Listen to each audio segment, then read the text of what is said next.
بسم اللہ الرحمن الرحیم۔ السلام علیکم ورحمۃ اللہ وبرکاتہ۔ صدقہ فطر کن لوگوں کو دینا چاہیے اور صدقہ فطر کے مصارف کیا ہیں؟ تو ہمیں یہ بات سمجھنی چاہیے کہ علماء کرام فرماتے ہیں کہ جو زکوٰۃ کے مصارف ہیں وہی صدقہ فطر کے مصارف ہیں۔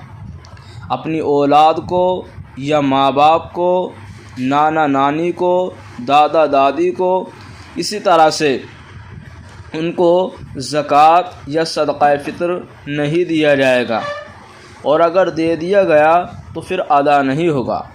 ہاں، دوسرے جو رشتہ دار ہوتے ہیں، مثلاً بھائی ہے، بہن ہے، چچا ہے، ماموں ہیں، خالہ ہے، اور اسی طرح سے پھوپھا ہے، تو ان کو صدقہ فطر ادا کرنے سے ادا ہو جاتا ہے۔